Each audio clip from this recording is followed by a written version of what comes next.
Добрый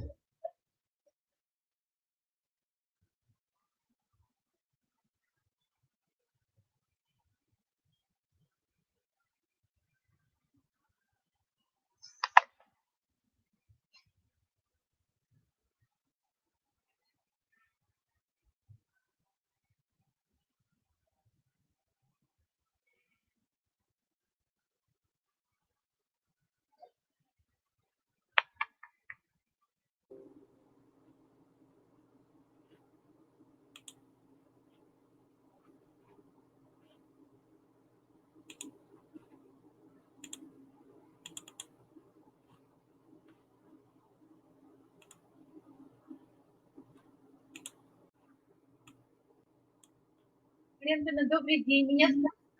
Добрый день, Галина Владимировна, слышно? Да, хорошо, тогда начнем минут через 3. Спасибо.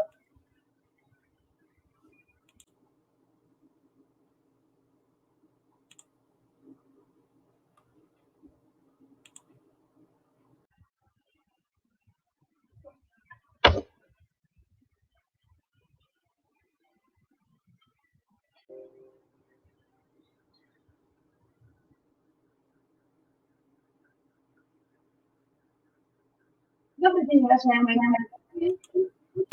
руководители общеобразовательных организаций Республики Коми. Коммерс-Республиканский институт развития образования продолжает серию вебинаров, которые посвящены переходу образовательных организаций на дистанционное обучение. Уважаемые коллеги, мы хотим вас проинформировать, что в течение 3 недель мы провели уже более 80 вебинаров для профессионального сообщества нашей республики. Тематика очень разнообразная. Мы, конечно, следуем профессиональным рекомендациям, которые поступают от Министерства просвещения Российской Федерации. И сегодня, уважаемые руководители, мы хотим с вами включиться в вебинар, который мы проведем в интерактивной форме. Мы будем работать вдвоем, уважаемые коллеги. Со мной вместе будет работать Марина Анатольевна Габова, наш проректор по научно-методической работе. И в течение всего вебинара мы хотим, уважаемые коллеги, вас подключить к профессиональному общению.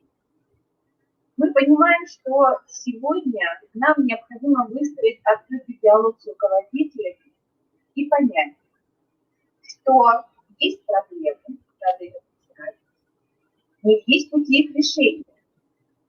В этой связи мы первоначально хотим вам представить интерактивную площадку, на которой вы будете работать. Марина, пожалуйста, вам слово. Добрый день, коллеги. Мы уже на нескольких вебинарах отработали данную технологию. Интерактивная доска, или еще называют Scrum-доска. В данном случае это сервис Padlet. А сейчас я переключу на демонстрацию рабочего стола и продемонстрирую вам непосредственно ту доску, с которой мы с вами будем работать. Или еще ее называют интерактивная панель.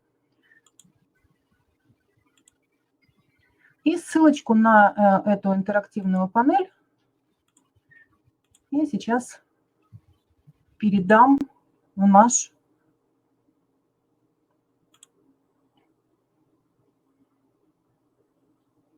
чат. Так, сейчас минуточку загружается.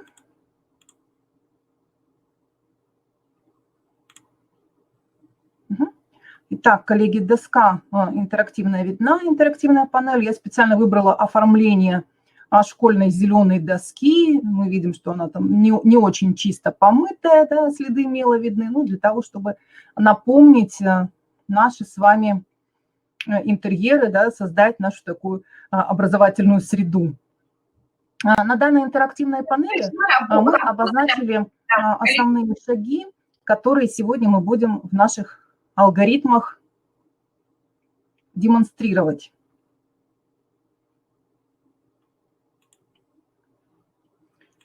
Так, что-то у нас опять. Так, коллеги, видна панель зелененькая? Да, была видна. Марина Анатольевна, видна, хорошо.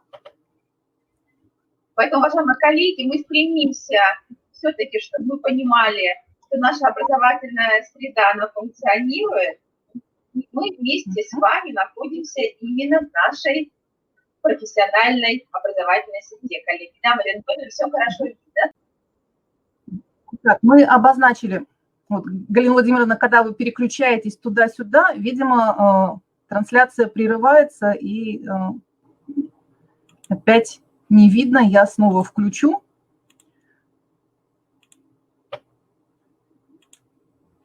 Мы основные моменты обговорим, и потом я трансляцию переключу. Итак, коллеги, здесь обозначены основные наши шаги, которые мы сегодня в нашей презентации будем еще раз с вами проговаривать. Те шаги, которые мы обозначили в республиканских алгоритмах действий образовательной организации при переходе на дистанционный режим обучения. Вам нужно обозначить, с какими проблемами вы столкнулись при реализации каждого из этих шагов. Может быть, какие-то вопросы у вас возникли, да, вы можете их обозначить на данной доске. Сейчас я передам в чат ссылку на данную интерактивную панель.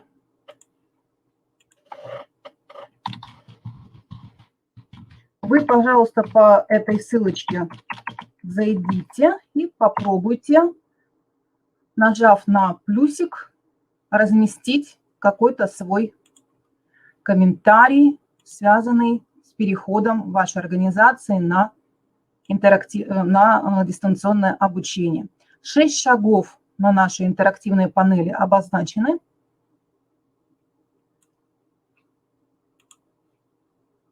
Наверняка вы уже работу начали по их реализации, и какие-то проблемы и вопросы у вас наверняка появились. Мы по ходу нашей сегодняшней презентации будем говорить о том, что и как нужно сделать в реализации каждого из этих шагов по алгоритму. И вы сможете в ходе нашего вебинара свои проблемы обозначить. Это необходимо для того, чтобы мы могли выстроить наши с вами дальнейшие взаимодействия и подготовить именно те темы для последующих наших вебинаров, которые для вас являются наиболее актуальными. Коллеги, получается зайти на интерактивную панель по ссылочке?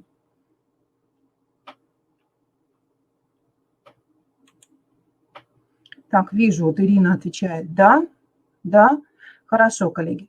Итак, я сейчас остановлю демонстрацию рабочего стола, и мы передадим слово Галине Владимировне для того, чтобы продолжить нашу работу. Галина Владимировна, передаю вам слово. Да, спасибо, Марина Анатольевна. Уважаемые коллеги, вот мы в таком режиме будем работать, понимая, что действительно сегодня мы проводим с вами профессиональный вебинар, но самое важное, чтобы для нас этот вебинар стал одним из линейки вебинаров, которые мы вместе с вами будем организовывать. Я уже сказала, что для педагогов нашей республики мы провели уже большое количество вебинаров, мы знакомили и с алгоритмами перехода на дистанционное обучение, мы говорили и о различных инструментах, которые могут применять наши педагоги. Но мы бы хотели начать с того, что, конечно, сейчас в процессе цифровой трансформации очень многое зависит от принятия решений на уровне именно руководителя общеобразовательной организации. Уважаемые коллеги, мы сегодня в 21 веке осознаем, что все системы, не только образование, и здравоохранение, социальная сфера, и промышленность, мы все находимся в процессе ситуации, где должны быть выработаны новые профессиональные для нас компетенции. Компетенции, которые связаны с цифровой грамотностью, компетенции, которые связаны с развитием креативного мышления. Но мы должны понимать, что для руководителя очень важно следовать всем этапам управленческих. Мы должны сначала что-то запланировать. В процессе планирования мы понимаем, кого мы привлекать будем к нашей деятельности. Мы должны мотивировать наших сотрудников, скоординировать их деятельность. Мы начнем реализацию наших планов. Мы должны проверить, как наши планы осуществляются, и далее вести корректирующие действия. Поэтому, конечно, мы все понимаем, что каждый руководитель в течение уже последних 3 лет, он сформировал уже планы действия по переходу на дистанционные формы обучения, выбрав одну из нескольких моделей. Мы понимаем, что эти планы должны реализовываться. И теперь, уважаемые коллеги, спасибо.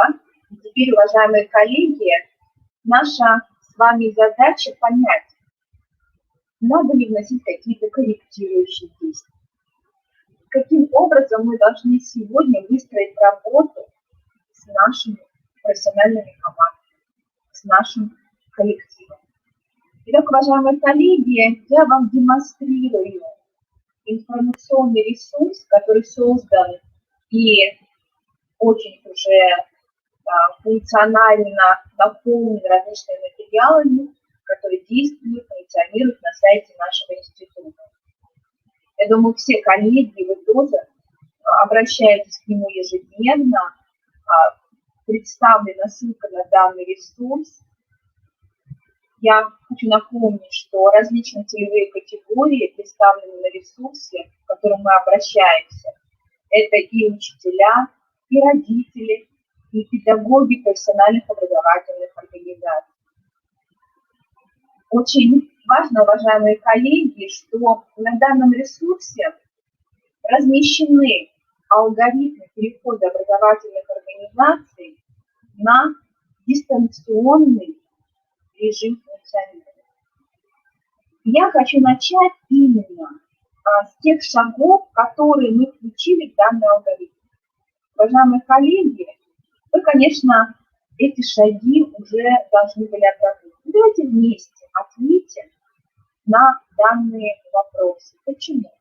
Потому что в зависимости именно от ответов на данные вопросы вы должны были выбрать модель, по которой сегодня у вас реализуется образовательный процесс.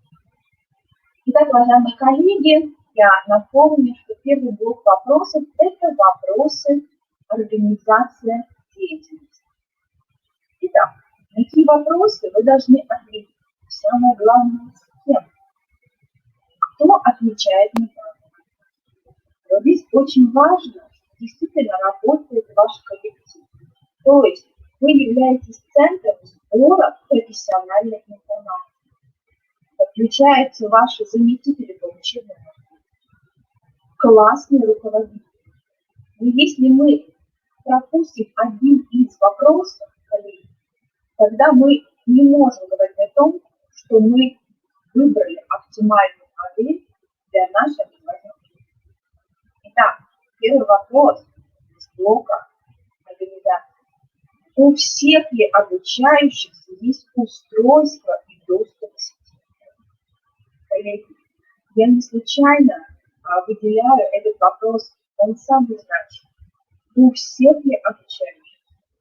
Уважаемые коллеги, в течение наших вебинаров нам были задавали вопросы. Когда мы посмотрели различные инструменты, когда мы говорили о различных ресурсах, самый важный вопрос. Каким образом ребенок может организовать свою деятельность? А я напоминаю, что в начальной школе пришли рекомендации вопроса, что необходимо, если это онлайн-урок, проводить только один урок, а в старших школах только 3. Есть ли у ребенка возможность в то время, которое вы обозначили по расписанию, подключиться к сети интернет? Второй вопрос. Все ли обучающиеся имеют контроль со стороны родителей? И надо понимать, что вы будете вместе с педагогами разделять эти группы. И поддержку вы. Готовы ли вы сегодня подключиться именно к онлайн-обучению? Уважаемые коллеги, мы на нескольких вебинарах представляли федеральную платформу «Моя школа онлайн». Это платформа, которая сегодня рекомендована Министерством просвещения Российской Федерации. И мы должны понимать, что подключение к данной школе возможно не только сегодня именно тем обучающимся, у которых есть интернет постоянно. Там есть и другие форматы, поэтому не всегда надо внимание обращать даже на наименование ресурсов. Моя школа онлайн, но возможности коллеги подключения к этому ресурсу действительно. И здесь педагог должен знать данный ресурс, понять, как его использовать. Коллеги, мы посвящаем несколько вебинаров именно ресурсу «Моя школа онлайн». Далее, уважаемые коллеги, мы должны понять, как и кто поддерживает технически, технологически и даже методически наших школ. Конечно, каждый педагог будет обращаться. Да, но хотелось бы, чтобы это была единая система методической и технологической поддержки. И ответьте на этот вопрос, как она вас организует. Если внимание обращаешь, что, конечно, в своем внутреннем признании, я думаю, что нужно назначить ответственность за техническую поддержку педагога вашего образования. Большое внимание я хочу уделить деятельности методической поддержки. Кто поддерживает педагога? Этот вопрос нам, конечно, хочется на него внимание обратить именно благодаря тому ресурсу, который создан на уровне республики. На уровне республики Коми сформирована вертикаль республиканских, методических и муниципальных объединений. Эти методические объединения, они сегодня действительно поддерживают педагогов. РМО провели уже более 40 различных вебинаров. И вы все должны знать, что конкретный педагог получил методическую поддержку. На все его вопросы есть уже ответ. И вот это составление обратной связи, уважаемые коллеги, оно, конечно же, очень важно. Я думаю, что пока я размышляла вместе с вами, а вы заполняли нашу панель, мы уже перешли к следующему вопросу о локальных актах. Вы на этот вопрос ответили, какие должны быть разработаны. Я думаю, что локальные акты уже разработаны. У нас был вебинар, который посвящен разработке локальных актов по переходе образовательных организаций на дистанционный режим. Итак, блок организации. Последний вопрос, на который я бы хотела внимание обратить. Как будут поддерживать учителя обучающихся? Мотивировать к обучению и как будут поддерживаться учителя. На этот вопрос ответит только руководитель. Есть рекомендации, но они связаны именно с той ситуацией, которая в вашей школе сформирована именно как профессионально мотивационная. Переходим к следующему вопросу – коммуникации. Уважаемые коллеги, 4 составляющих данного блока. Первый блок – как будет происходить доставка заданий, регулярность, частота, ресурсы, как получить обратную связь от семьи, как участники образовательных отношений будут проинформированы о переходе школы на электронное обучение, как учителя будут проверять задания. Коллеги, этот блок вы уже прошли, вы уже дали ответ на данные вопросы, коллеги, 2 недели назад. Вижу, что пишете, что плохой звук, коллеги, меня плохо слышно, либо это только у некоторых наших участников. Уважаемые коллеги, мои сотрудники, подскажите, меня плохо слышно или я продолжаю? Хорошо. Да, коллеги, спасибо.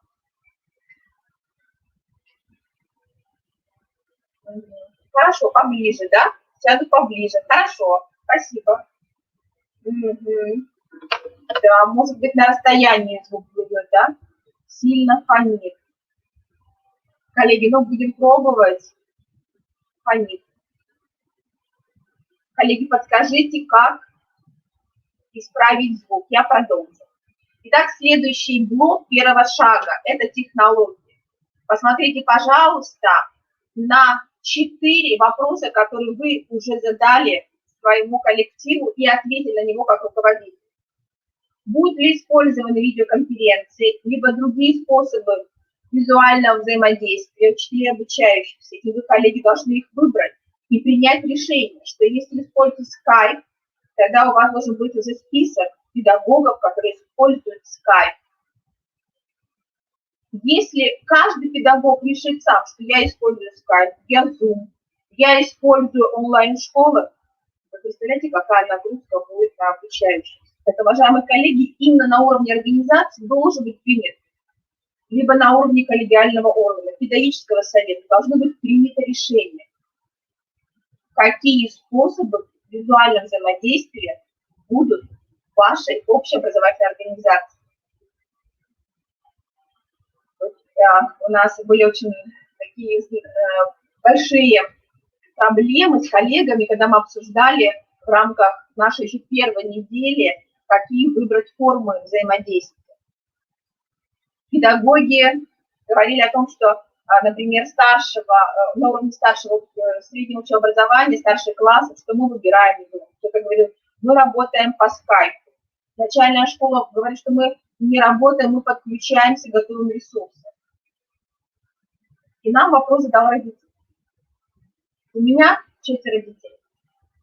Один во 2 классе, другой в 5, 3 в 7, а старший в 11. Коллеги, мы не можем установить все средства связи. Мы не можем установить и одновременно работать на одном компьютере со всеми способами визуализации. Поэтому, уважаемые коллеги, конечно, вы знаете свои семьи, и вы работаете по этому блоку. Аналогично выбор ресурсов. Уважаемые коллеги, мы на нашем ресурсе предложили более 30 федеральных ресурсов. 5 республиканских, коллеги. Но мы понимаем, что вы их применять должны именно на основе решения педагогического коллектива. Очень важно, чтобы это было решение коллегиальное. Какие инструменты, какие платформы, какие ресурсы вы используете. Итак, уважаемые коллеги, мы ответили на все вопросы. На самом деле, с точки зрения пророческого цикла, давайте вспомним, чтобы определить эффективность наших действий. На эти вопросы можно еще раз ответить. И если ваши вопросы совпали, ответы совпали на первом этапе и сейчас, да, тогда вы все выстроили в соответствии именно с качественной отработкой каждого вопроса. Итак, мы понимаем, что проблемы возникают. Обозначайте эти проблемы на интерактивной панели. Второй шаг – сформировать технологическую инфраструктуру. Шаг сложный, уважаемые коллеги. Вы знаете, что для данного шага сегодня подключены различные ресурсы. Но мы должны понимать, что у педагога должно быть оборудование. И даже у нас, посмотрите, мы сегодня пробуем работать удаленно, несмотря на то, что у нас есть 3 онлайн виртуальные комнаты и онлайн-студии, но даже сейчас у нас возникают какие-то технические помехи. Но у каждого педагога должен быть компьютер, камера, микрофон. Должна быть сформирована на уровне организации именно перечни тех ресурсов, платформ и сервисов, которые ваша образовательная организация выбрала. Это определяет единство образовательного процесса. Ну, конечно, уважаемые коллеги, нам необходимо организовать обучение. Я уже говорила, что все вебинары, которые проходили в онлайн, они сегодня находятся на нашем ресурсе в разделе «Профессиональный видеозал». Коллеги, рекомендуйте, работайте вместе с методическим объединением, обсуждайте материалы данных вебинаров. Следующий шаг – модель взаимодействия, которую мы должны уже были определить. Итак, уважаемые коллеги, на уровне Российской Федерации рекомендовано 3 модели. Это модель организации дистанционного обучения в общеобразовательных организациях со стабильной скоростью интернета. О чем здесь, что имеется в виду? Не только у педагогов. У каждого обучающегося есть компьютер, ноутбук, смартфон. Модель организации дистанционного обучения в общеобразовательных организациях с нестабильной скоростью интернета.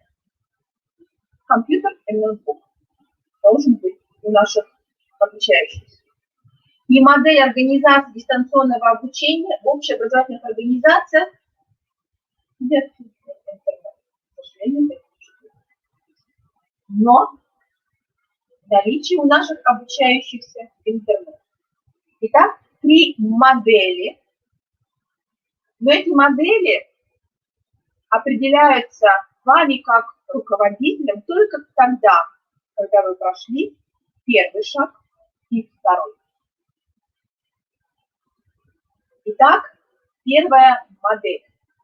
Уважаемые коллеги, мы сейчас переключимся на наш интерактив. Мария Анатольевна, вам слово передам. Проанализируйте интерактив, и я думаю, что можно подробно представить первую модель. Мария Анатольевна, вам слово.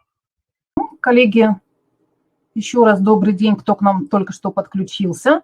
Мы работаем с нашей интерактивной панелью, анализируем свою деятельность, свои проблемы, которые возникли при реализации алгоритма перехода на дистанционное обучение в ваших образовательных организациях. Ссылочка на интерактивную панель в чате. Вот мы видим, что первый шаг коллеги обозначили. По второму шагу пока не очень активно по технологической инфраструктуре. Либо все хорошо, либо все плохо. Мне очень интересно, каким образом вы организовали своей образовательной организации обучение педагогов. Вот про это почему-то во втором шаге никто пока еще не обозначил. Третий шаг – выбор модели. Мне бы хотелось, чтобы вы сейчас в чате обозначили, какую из 3 моделей вы в своей образовательной организации решили использовать. Сейчас я остановлю демонстрацию рабочего стола, и мы переключимся обратно на нашу презентацию. Еще раз продемонстрирую предыдущий слайд, на котором все модели обозначены. Первая модель в организациях со стабильной скоростью интернета. Вторая модель в организациях с нестабильной скоростью интернета. Третья модель в организациях с отсутствующим интернетом. И сейчас более подробно об этих моделях мы расскажем, а вы обозначьте в чате, какой номер модели вы используете в своей образовательной организации. Итак, первая модель предполагает, что есть у всех участников образовательного процесса компьютеры, либо ноутбуки, либо смартфоны с возможностью выхода в интернет, с возможностью работы в режиме онлайн. Да? И все наши образовательные мероприятия мы можем реализовывать, используя режим онлайн. Мы используем различные готовые платформенные решения, такие как Российская электронная школа, Я-класс, Учи.ру, Моя школа в онлайн, Яндекс.Учебник, Яндекс.Школа, Образовариум, наша единая система электронного обучения республиканская. Мы можем проводить онлайн-уроки с использованием различных сервисов, таких как Teams, Google Classroom, Zoom, Skype, Webinar, ProfMe, Mirapolis и другие. Учителя разрабатывают свои собственные методические разработки и могут реализовывать их в режиме онлайн. Видеоуроки записывают, онлайн-тесты реализуют, работают в совместных документах гугловских, разрабатывают интерактивные задания, например, в сервисе Learning Apps, о котором мы тоже уже рассказывали на наших вебинарах, разрабатывают свои собственные инструктивные материалы и также могут организовать работу с ними в режиме онлайн. Проверка также может быть организована в режиме онлайн. Могут использоваться задания на платформах, которые вот у нас обозначены в первом ряду. Это могут быть онлайн-тесты, разработанные учителями, и разнообразные интерактивные задания. И для реализации обратной связи также могут быть использованы возможности обратной связи в режиме онлайн через Skype, через мессенджеры WhatsApp, Viber, организацию взаимодействия в группе ВКонтакте, в государственной электронной системе электронное образование и с использованием вот таких интерактивных панелей типа Padlet, с которой сегодня мы с вами работаем. Вот таким образом, основными механизмами реализации дистанционного обучения по модели 1, основными ресурсами являются уроки на федеральном телевидении. Это могут быть онлайн-уроки с использованием сервисов видеоконференций, это может быть самостоятельная работа обучающихся по предложенным учителем материалам. И учитель может сочетать основные виды этих технологий. То есть все это может быть и в режиме онлайн реализовано, и в режиме офлайн. И при этом рекомендуется при изучении новых сложных тем использовать онлайн-уроки. Да, тогда мы можем организовать непосредственную беседу с учениками, можем проводить фронтальные опросы, принимать ответы на вопросы от ребят в режиме онлайн. Уроки, в которых осуществляется повторение изучаемого материала, можно проводить в онлайн-формате с использованием печатных учебных пособий, электронных учебных материалов, инструкций, подготовленных учителем, просмотра учебного материала на федеральном телевидении. Буквально сегодня запущен новый федеральный канал, обучающий для подготовки к единому государственному экзамену. Информация есть в нашей группе ВКонтакте, там же есть и инструкция по подключению. Основными организационными формами учебной деятельности по первой модели выступают онлайн-занятия, консультации, тоже которые в режиме онлайн проходят, практические занятия, лабораторные работы, контрольные работы, самостоятельная работа и научно-исследовательская работа также может быть организована в первой модели. Итак, коллеги, в чате обозначьте, кто по этой модели работает. Номер 1 вы можете указать в чистом виде. И какие есть проблемы по работе с первой моделью, пожалуйста, на нашей интерактивной панели обозначьте.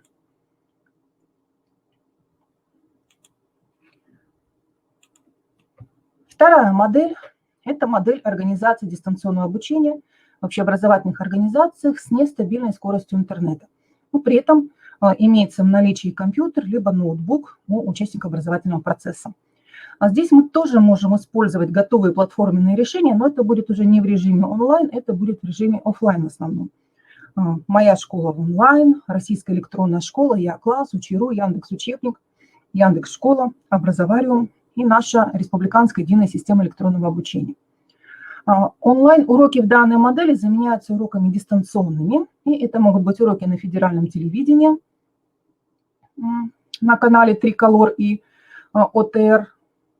Это могут быть записи уроков, например, на платформе «Моя школа» в онлайн. Это, конечно же, широкое использование электронных форм учебников от Просвещения, от издательства «Российский учебник», «Русское слово», издательства «Бином».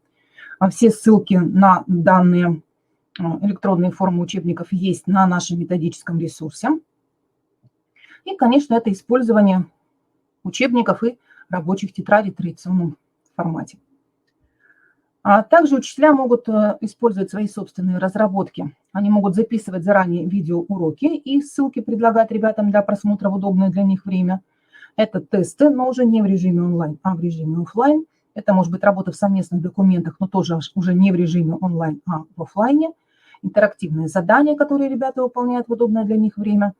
И, конечно, это различные инструктивные материалы, которые могут быть доведены посредством ГИС «Электронное образование». Проверка реализуется через задания на платформах, через тесты, которые готовят учителя, через интерактивные задания, размещение ссылок на документы, например, в системе электронное образование, либо через закрытую группу ВКонтакте, либо по электронной почте. И обратная связь реализуется в основном по электронной почте, то есть в режиме офлайн, да, по телефону, через группу ВКонтакте, через ГИС «Электронное образование», через использование интерактивных досок, СМС-сообщений, чатов. И иногда используются мессенджеры Viber, WhatsApp и работа в Skype. Таким образом, основными механизмами реализации ресурсами дистанционного обучения по модели 2 выступают уроки на федеральном телевидении, офлайн-уроки учителей с использованием образовательных платформ и самостоятельная работа по предложенным учителем материалам. Основная форма реализации данной модели – это уроки в офлайн формате с использованием печатных учебных пособий, либо электронных учебных материалов, инструкций, которые заранее будут подготовлены и разосланы учителем. Это может быть просмотр учебного материала на федеральном телевидении, это могут быть видеоуроки и тесты на образовательных порталах. И основные организационные формы учебной деятельности – это урок, консультация, практическое занятие, лабораторная работа, контрольная работа, самостоятельная работа и научно-исследовательская работа. То есть вот такая модель, да, в которой может сочетаться и онлайн-обучение, и офлайн обучение. Но в основном преимущественно это обучение в офлайн формате, да, то есть асинхронное обучение. Посмотрим, что у нас коллеги пишут о моделях. Вот преимущественно именно вторая модель чаще всего используется. Первая модель отдельными учителями используется. Хорошо. Давайте посмотрим, что же предполагает третья модель и как можно организовать работу по третьей модели. Третья модель, она используется тогда, когда у нас вообще в организации нет интернета, но в наличии есть телефон. Ну, раз нет интернета, то, конечно, мы не можем использовать готовые платформенные решения. Этот ресурс у нас с вами отпадает. Мы не можем использовать записи уроков на платформах, мы не можем использовать электронные учебники. У нас остаются уроки на федеральном телевидении, у нас остается работа с нашими учебниками, учебными пособиями, рабочими тетрадями. Учителя могут разрабатывать свои инструктивные материалы, кейсы. Возможно, под вопросом использования ГИС электронное образование. И учителя разрабатывают свои тесты. Для проверки, как правило, используются тесты в бумажном варианте. Учитель может направить на электронную почту, например, родителей, да, если у ребенка своей почты нет, ссылки на документы. И, конечно, используются задания в учебниках и рабочих тетрадях. Обратная связь осуществляется преимущественно по телефону, либо через СМС-сообщение. В ограниченном формате может использоваться государственная система электронного образования, электронная почта и группа ВКонтакте, если все-таки иногда какая-то интернет-связь появляется. Основными механизмами реализации модели 3 выступают федеральное и республиканское телевидение, телефонная связь, мобильная или стационарная, и прежде всего на первое место выступает самостоятельная работа обучающихся. И какие же варианты организации обучения мы с вами можем использовать? Это может быть обучение на основе кейс-технологий, да, когда учитель заранее готовит кейсы, ребятам предоставляет, например, на бумажном носителе. Классный руководитель может осуществлять доставку либо через родителей, ну, то, как вы организуете в своей школе. А также это могут быть уроки на федеральном и республиканском телевидении, там может быть консультирование по телефону, мобильному или стационарному, это может быть самостоятельное изучение учебного материала с помощью учебников. В одном из источников я прочитала интересную такую технологию, которую используют некоторые учителя для организации группового взаимодействия по телефону. Когда учитель предлагает выполнить какое-то задание одному ученику, ученик это задание выполняет, готовит по нему вопросы, и свои вопросы задает нескольким другим ученикам. Другие ученики находят информацию по этому вопросу и первому ученику передают ответы. Этот ученик ответы фиксирует и передает их обратно учителю. Ну, таким образом, как игра «Испорченный телефон», но наша-то с вами задача, чтобы этот телефон был не испорченным, а именно тем эффективным телефоном, который позволит передавать информацию группе обучающихся. Можно попробовать такой прием методический. Возможно, у вас тоже все хорошо получится. Ну, конечно, все зависит от изучаемого предмета и от изучаемого содержания, да, тематического. Итак, 3 модели. Коллеги, пожалуйста, обозначьте на интерактивной панели, какую модель вы преимущественно используете. Так, у кого-то третья модель есть. Можете в чате обозначить, если не хотите с интерактивной панелью работать. В чате номер модели можете написать.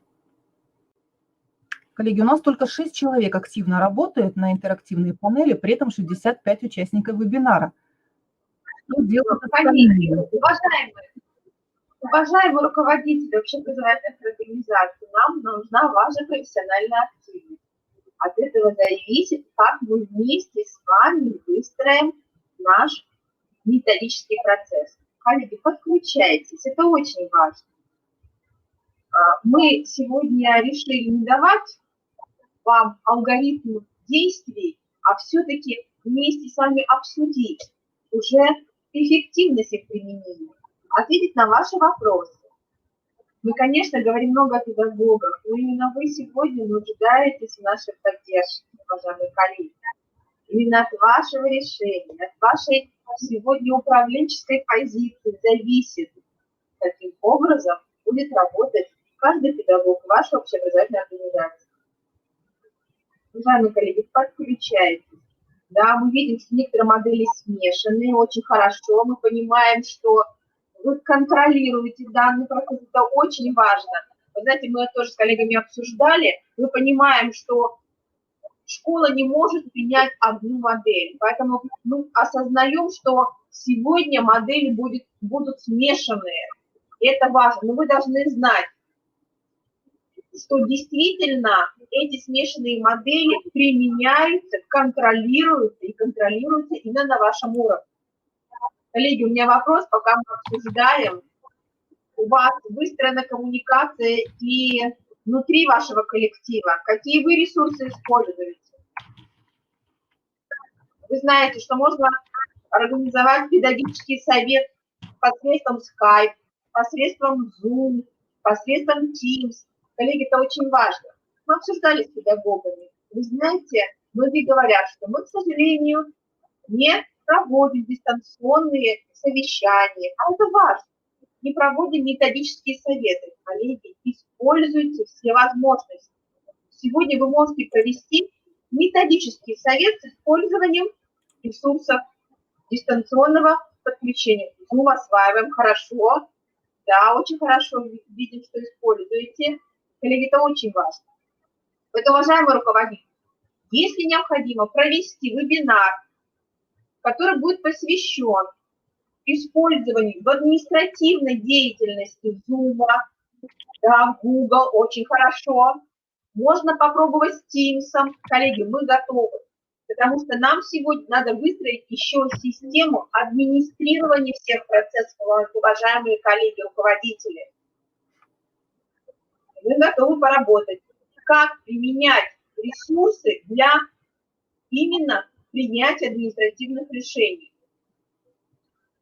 Поэтому если такая специфика вебинара вам интересна, мы вам предложим.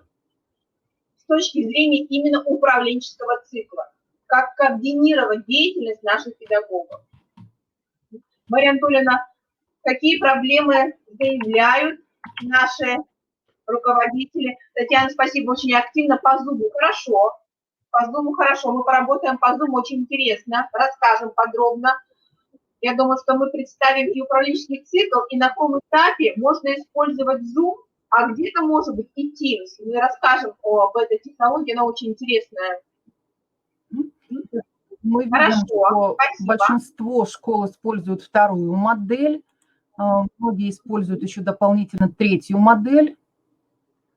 И очень хорошо, что коллеги обозначили, что проводят дополнительную работу по обеспечению технологической инфраструктуры. Вот провели дистанционный педсовет, контролируем участие в вебинарах через отправку сертификата вебинаров, дистанционно проводят родительские собрания и классные часы. Учителя участвуют в работе вебинаров. В одной из школ есть своя группа для педагогов ВКонтакте, где все возникающие вопросы сразу освещаются и проходит обратная связь. Молодцы, коллеги, очень интересные формы вы предложили. Я думаю, что другие образовательные организации тоже смогут подобные формы реализовывать. Да, коллеги, мы тогда проведем вебинар, связанные не только с освоением инструментов, но и рассмотрим различные виды профессиональной кооперации и каким образом можно использовать сегодня технологические решения, которые предлагают нам и федеральные, и региональные платформы. Я думаю, что это важно. Хорошо, спасибо, коллеги. И, может быть, если кто-то желает подключиться как спикер к нашему вебинару, заявляйтесь, мы вас будем подключать, коллеги. Можете направить нам. Во многих образовательных организациях, в опорных школах республики уже подобная работа выстроена, и коллеги уже делились своим опытом. Я думаю, что готовы будут поработать с нами еще. Поэтому я очень прошу именно руководителей подключить. Педагоги очень активны. Общее количество педагогов, которые прошли наши вебинары, сегодня составляет уже около 11 тысяч. То есть проходили по одному, по два раза. Коллеги, теперь очередь за вами. Вы должны понять, что вы готовы сегодня принимать решение именно в ситуации, которая определяется как ситуация оптимальных решений. И это очень важно, коллеги, для вас. Это выработка новых профессиональных компетенций. Именно в ситуации, да, иногда неопределенности. Это, уважаемые коллеги, здесь необходимо провести вебинар, связанный с профессиональными компетенциями, продумать именно, каким образом принимаются решения в ситуациях неопределенности. Тоже готовы специалистов подключить и сами проработать эту тему. Поэтому, коллеги, подключайтесь. Марина Анатольевна, наверное, мы продолжим, когда поговорим о работе с классными руководителями. Да? Передаю вам слово. Далее продолжим у нас следующий шаг. Следующий шаг – это обеспечение нормативного сопровождения дистанционного обучения. Нам необходимо разработать и утвердить локальные акты об организации дистанционного обучения. Нам необходимо сформировать расписание занятий на каждый учебный день по учебным планам по каждой дисциплине и внести необходимые корректировки в рабочие программы, в учебные планы в части форм обучения. Да? То есть мы должны добавить новые формы обучения, которые появляются в связи с использованием дистанционных образовательных технологий, и прописать технические средства обучения, платформы и сервисы, которые мы с вами используем. А какие же локальные нормативные акты должны быть разработаны в ваших образовательных организациях? Прежде всего, это должно быть положение об электронном обучении и использовании дистанционных образовательных технологий при реализации образовательных программ. Мы знаем, что во многих организациях это положение было разработано и до введения нашего особого режима, но в него можно внести дополнения и корректировки. А в этом положении должны быть прописаны компетенции школы при применении электронного обучения и дистанционных образовательных технологий при реализации образовательных программ. Обязательно должно быть прописано учебно-методическое обеспечение, техническое и программное обеспечение в связи с выбранной моделью, которую вы решили использовать. И обязательно должен быть обозначен порядок организации электронного обучения и применения дистанционных образовательных технологий. На одном из наших вебинаров мы приводили примеры локальных нормативных актов и также примеры положения об электронном обучении есть на нашем сайте в разделе методической поддержки дистанционного обучения. Чуть позже я ссылочку в чат скину.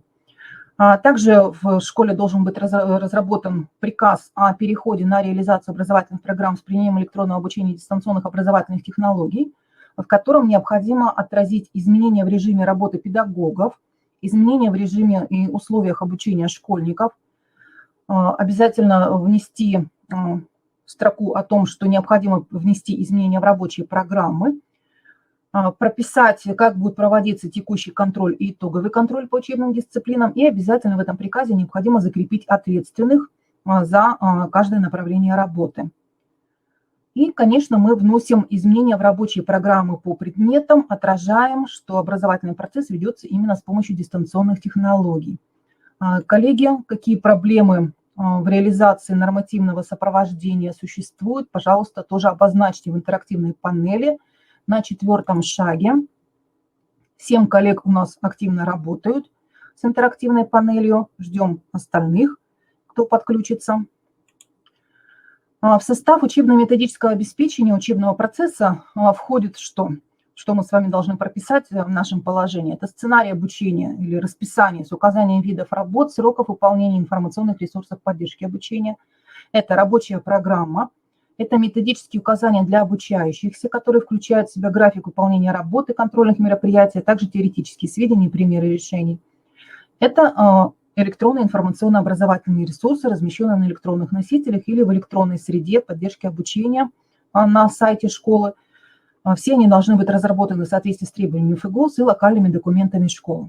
В качестве этих электронных информационных образовательных ресурсов могут выступать текстовые ресурсы, аудиоресурсы, видеоресурсы, либо программные продукты, в том числе мобильные приложения и образовательные платформы, которые вы выбрали в соответствии с доступной для вас моделью организации образовательного процесса. Как можно скорректировать рабочую программу? Часто этот вопрос возникал у коллег в наших предыдущих вебинарах. Вот рекомендуются 4 способа. Первый способ – это укрупнение дидактических единиц, да, когда мы можем совместно изучать взаимосвязанные понятия, действия и так далее. Второй способ, когда мы объединяем близкие по содержанию темы уроков. Третий способ предполагает сокращение количества часов на проверочные работы, но при этом мы должны помнить, что сокращать можно только текущие проверочные работы, а все практические лабораторные, контрольные, диагностические работы мы обязательно должны провести по графику. И четвертый способ – это выведение на самостоятельное изучение каких-то отдельных тем с последующим контролем в разной форме. Ну, этот способ, он применим с 8 класса, да, когда ребята уже могут самостоятельно организовать свою деятельность. Так, коллеги, так, появляются у нас на интерактивной панели проблемы, связанные с нормативным сопровождением. Вот только начали создавать. Еще, пожалуйста, фиксируйте свои проблемы и вопросы по нормативному сопровождению, чтобы мы могли отразить ответы на них в наших последующих методических мероприятиях. Пятый шаг, который мы реализуем, это обеспечение информирования родителей и законных представителей обучающихся. Мы должны проинформировать учеников и их родителей об электронном обучении в дистанционных образовательных технологиях. Наверняка все вы это уже сделали. Мы должны ознакомить их с расписанием занятий, с графиком проведения контроля по учебным дисциплинам и графиком консультаций. Наверняка вы используете для этого также и различные электронные ресурсы, в том числе через ГИСЭЛ реализуете это, через информирование на сайте образовательной организации. И мы видим интерактивные панели, уже коллеги отмечают, что информирование через мессенджеры, WhatsApp, Telegram, ВКонтакте, через группу ВКонтакте, через платформы, через электронную почту, сотовая связь, мессенджеры. Замечательно. Может быть, еще кто-то поделится своими приемами взаимодействия с родителями, их информирования. И, конечно, мы должны организовать учет результатов образовательного процесса в электронной форме. Да? Каждый день фиксируем в электронном журнале результаты деятельности наших обучающихся. Шестой шаг, самый главный, это организация образовательного процесса и контроль его реализации. То есть это шаг, который самый длительный. Все, что было до этого, это была подготовительная работа. Шестой шаг – это наша с вами основная непосредственная деятельность в режиме ведения дистанционного обучения. Мы организуем учебные занятия, консультации, вебинары на школьном портале, либо на платформе, в зависимости от той модели, которую мы с вами выбрали. При необходимости мы можем интегрировать формы обучения. Организуем обязательно ежедневный мониторинг. Да, отмечаем ребят, которые фактически присутствуют в образовательной организации, которые учатся дистанционно и которые по болезни не участвуют в образовательном процессе временно. И постоянно осуществляем мониторинг технических возможностей и ограничений школы обучающихся. И вот здесь несколько алгоритмов мы предлагаем для учителей и предметников. Мы подробно уже рассматривали алгоритмы по созданию онлайн-уроков на одном из наших вебинаров. И здесь для вас еще раз обобщенно эти алгоритмы представим. С чего начинает свою деятельность учитель-предметник в условиях ведения дистанционного обучения? Прежде всего, это проведение подбора ресурсов федеральных либо региональных. Ну, ресурсы вы выбрали уже в соответствии с моделью, да? И учитель из рекомендованных вами ресурсов выбирает те, которые он будет использовать для своих уроков. А второй шаг – это сформировать чек-лист тем на определенный период, да? В зависимости от того, какой способ изменения рабочей программы учитель выбрал, да? Он либо обобщает эти темы, укрупняет, да, вводит укрупненные дидактические единицы, либо еще какие-то другие варианты использует.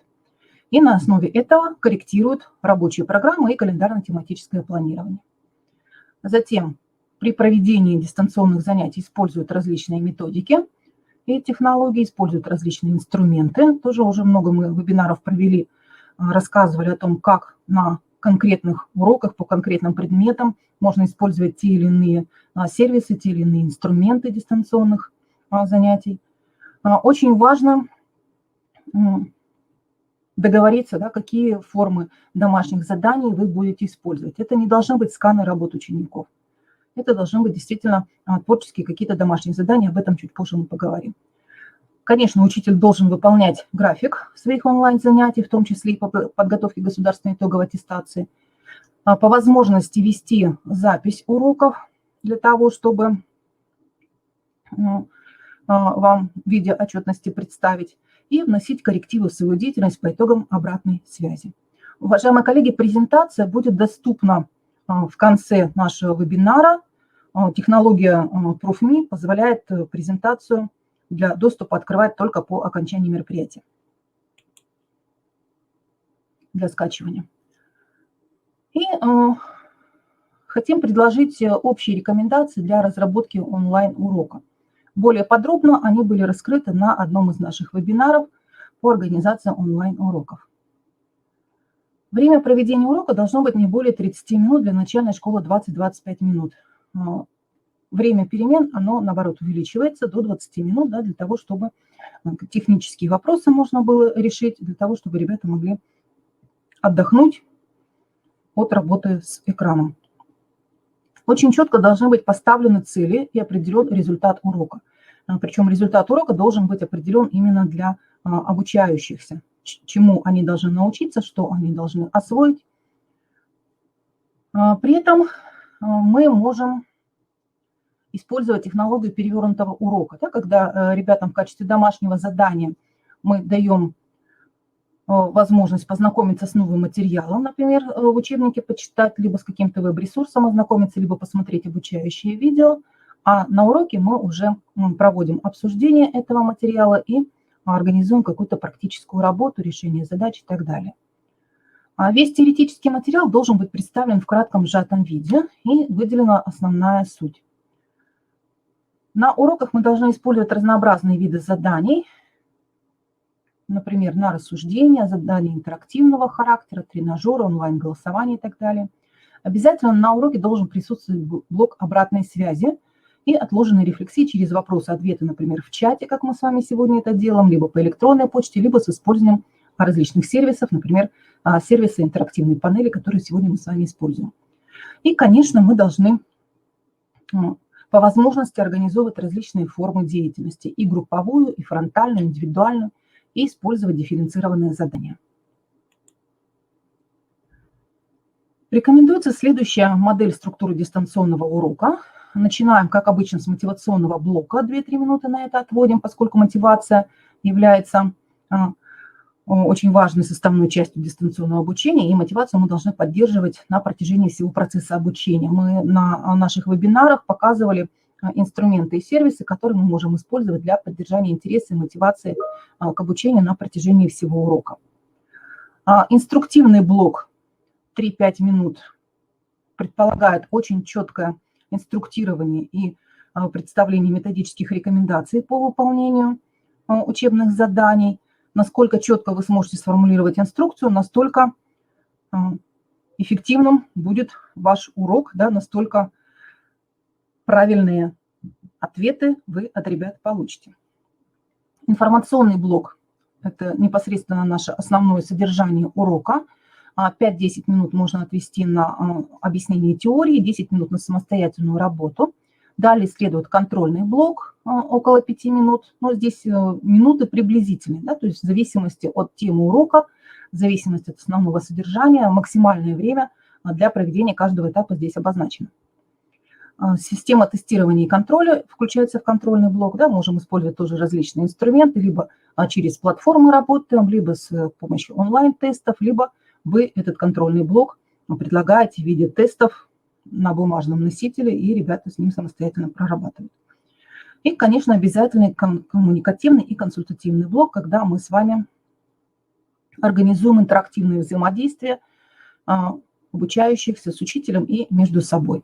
Это, конечно, при наличии технических возможностей в режиме онлайн можно организовать, можно договориться, когда вы эту связь будете организовывать. Можно, например, договориться, что вот каждый день в определенное время, там 18 часов, все включаются, кому необходимо получить какую-то консультацию, и вы работаете непосредственно с ребятами. То есть это указанное здесь время не значит, что оно все суммируется. То есть возможно вариации возможны отклонения от указанного количества времени. Ну, максимальное время здесь обозначено. Возможно, у вас займет каждый из этих этапов урока меньшее количество времени. По поводу домашней работы. А также мы обобщили различные рекомендации, которые сегодня предлагаются. И выделяем следующие в качестве основных. Домашняя работа должна представлять собой одно или несколько заданий, которые учитель подбирает в соответствии с поставленной задачей. И если мы используем, например, электронный дневник, да, то записываем эти задания в том порядке, который вы задумали.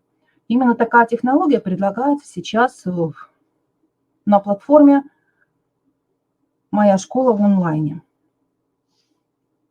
То есть там представлен PDF-файл с набором заданий, в том числе для изучения на уроке, да, и для самостоятельной работы, для домашней работы.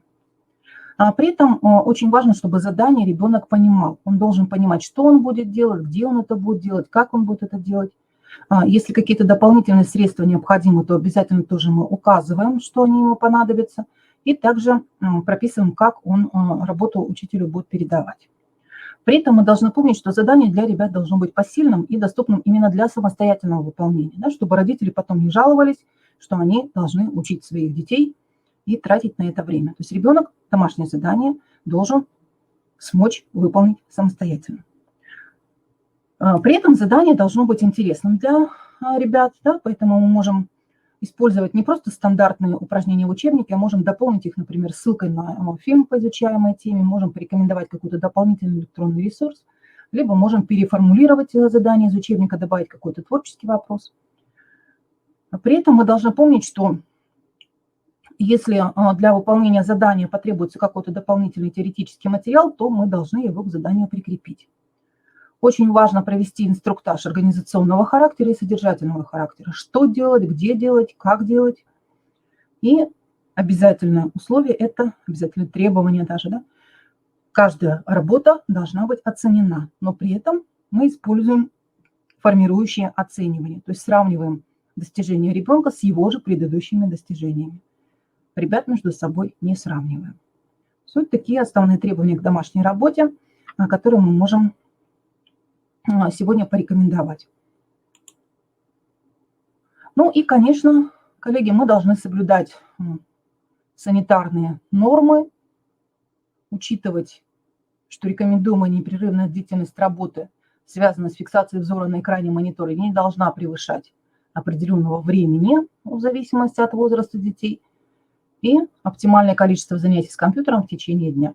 Конечно, сегодня очень сложно выдержать эти нормы, но тем не менее к этому мы должны стремиться. И даже если мы используем с вами первую модель, где мы работаем в режиме онлайн, мы предусматриваем виды работы, которые не связаны с непосредственным взаимодействием с компьютером, с экраном. Да? То есть работа в рабочей тетради, работа с учебником тоже должна в урок включаться.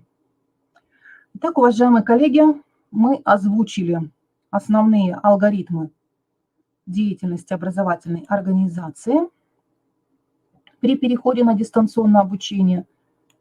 Даем вам возможность еще обозначить те проблемы, которые возникают при переходе на дистанционное обучение. Можете еще раз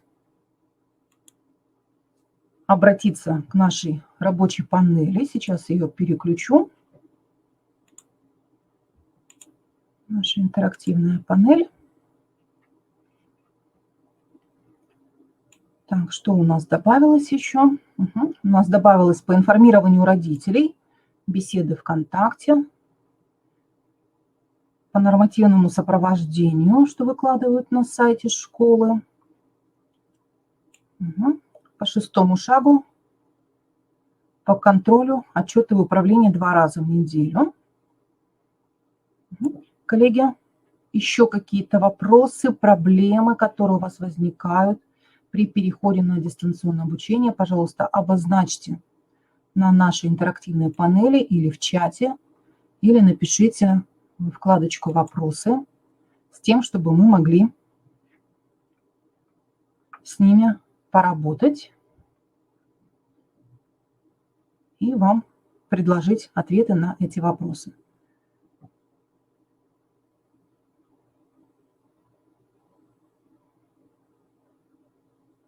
Угу. Так, проекты локальных актов. Так, коллеги, я тогда демонстрацию рабочего стола остановлю. Сейчас в чате я еще раз скину ссылку на наш методический ресурс.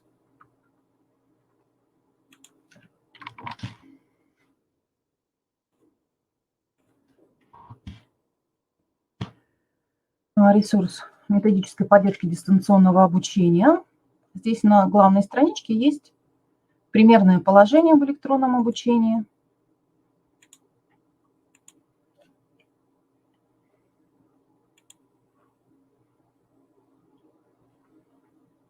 Есть презентация дистанционного обучения в Республике Коми, алгоритмы для участников образовательных отношений. И также, если вы зайдете в рубрику «Учителям. Профессиональное развитие педагога»,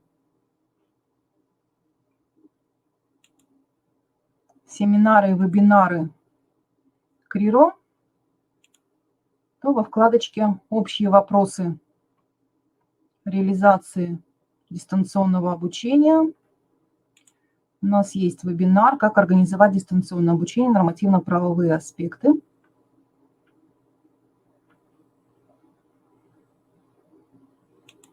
Который мы как раз рассматривали.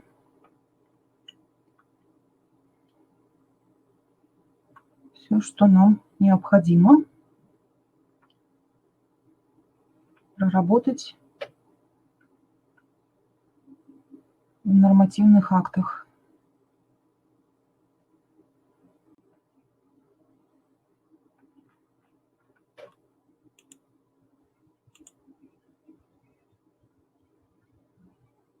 Галина Владимировна, передаю вам слово. Уважаемые коллеги, спасибо за профессиональное участие в нашем вебинаре. Мы очень рады, что вы нашли возможность. Мы понимаем, что сегодня руководители общеобразовательных организаций, они должны принимать оперативные решения. И мы, конечно, надеемся, что вебинар, который мы провели сегодня, он стал еще одной профессиональным ресурсом, который позволит вам принимать важные решения. Это, уважаемые коллеги, мы надеемся, что будем встречаться с вами еженедельно, готовы отвечать на все ваши профессиональные вопросы. Мы уже осознали, что мы будем готовить 2 вебинара. Один вебинар будет посвятим формированию процессов, которые направлены на административный контроль, на профессиональную коммуникацию с использованием современных ресурсов. И второй вебинар будет посвящен нормативно-правовому сопровождению. Мы еще раз представим уважаемые руководители все наши проекты локальных актов. Я думаю, что подключатся наши коллеги из опорной школы Республики Коми, и мы будем постоянно держать с вами профессиональную связь. Уважаемые коллеги, презентацию мы вам предложили для скачивания. Можете ее использовать, проводить совместные педагогические советы. При необходимости приглашайте и нас, уважаемые коллеги, готовы подключаться к вашим профессиональным мероприятиям. Очень интересный вопрос. Вебинар по этнокультурному компоненту. Хороший вопрос. Внимание обращаю, что мы на ресурсе разместили электронные формы учебников по коми-языку. В скором времени будет проходить республиканская олимпиада в дистанционном формате по коми-языку, по коми-литературе, историческому краеведению и литературе Республики Коми.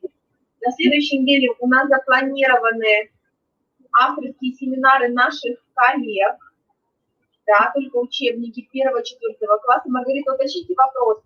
Если какая-то конкретная потребность в существует, да, мы рады представить. Я понимаю, что нужны онлайн-уроки и конкретные разработки. Да, мы будем об этом думать. Хорошее предложение, коллеги, я поняла. Хорошо, спасибо, коллеги. Поэтому готовы работать, готовы к сотрудничеству. Я очень надеюсь, что вы подключаетесь ко всем нашим важным мероприятиям. Уважаемые руководители, рады были сегодня вместе с вами работать. Нам очень важно была с вами обратная связь. Это очень ценно, уважаемые коллеги. Мы вам желаем национальных успехов, берегите себя, самого наилучшего, конечно же, от нашего института мы желаем всем профессиональным коллективам, уважаемые коллеги. Поэтому рады были сегодня с вами работать. Коллеги, мы еще минуточку остаемся на связи и собираем ваши образовательные предложения. Хотелось бы вебинар по работе с зависимым поведением совершеннолетних. Хорошо, да, я поняла. Да, будем формировать. Спасибо, коллеги. Можете еще набрасывать ваши предложения, мы их формируем как основу для нашей вебинаров на следующую неделю и уже на май, коллеги, поэтому это очень важно. Коллеги, если необходимо провести в рамках нашей деятельности вебинар для вашего коллектива, тоже можете обратиться.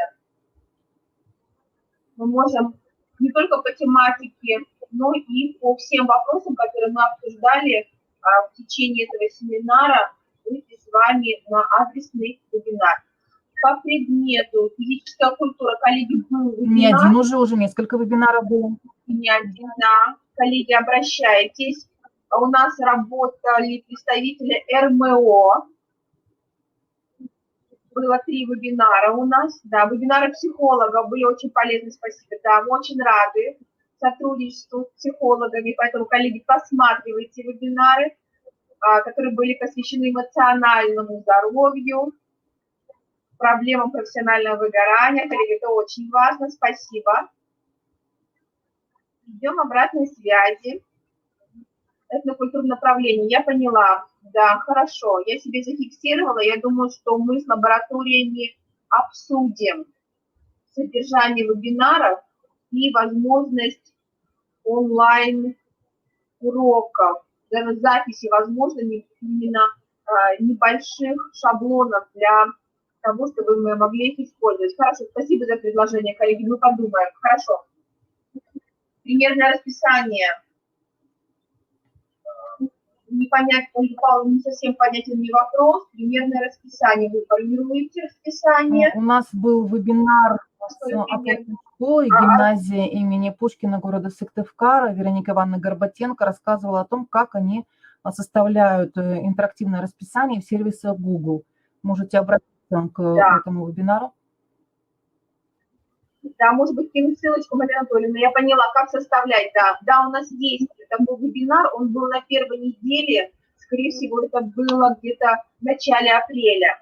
То есть с использованием Google Form, очень хорошая технология, которая сегодня используется руководителями общеобразовательных организаций. Да, Ольга Павловна, мы поняли ваш вопрос, попытаемся найти сейчас ссылочку, направить там ссылку на вебинар. Да, Мария, по поводу практик в СПО, это очень актуально.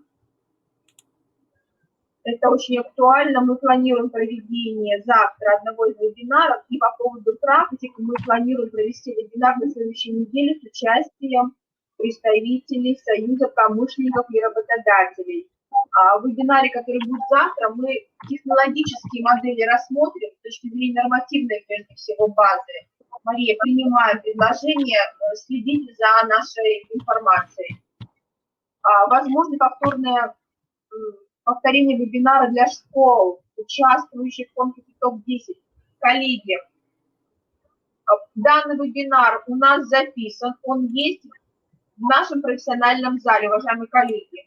Я внимание обращаю, у нас 2 ресурса. Первый ресурс – это действующий уже в течение 2 лет профессиональный видеозал. Он располагается на главной странице нашего сайта, раздел «Видеозал». Там есть поисковая строка. Можете набрать топ-10 лучших сельских школ. Набираете, находите вебинар. Да, вот, пожалуйста, Мария Анатольевна. Да. Вебинар по дистанционному расписанию, ссылочка вам представлена.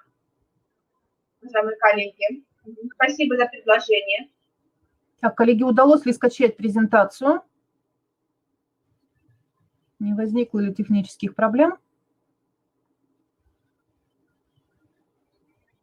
Да, Оля Константиновна, да, вижу вас, спасибо. Хорошо, что скачали. Спасибо, коллеги, видим. Ольга Павловна, спасибо за активность. И, коллеги, вот этот сервис, который сегодня мы с вами использовали для интерактивного взаимодействия, вы тоже можете в своей практике использовать. Очень несложный сервис, достаточно просто регистрацию пройти на нем, и вы можете создавать интерактивные панели разных типов. Мы также рассматривали технологию в одном из наших вебинаров по поддержанию интереса и по организации взаимодействия с обучающимися, по организации обратной связи. Какую ссылку, Маргарита, вы просите?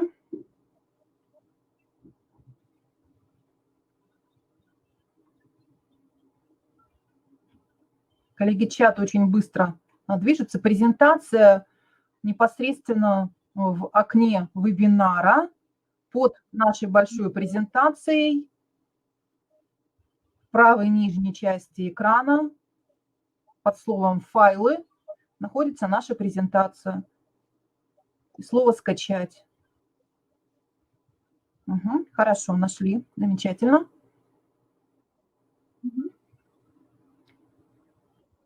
Спасибо, Маргарита, увидели, что нашли, очень хорошо.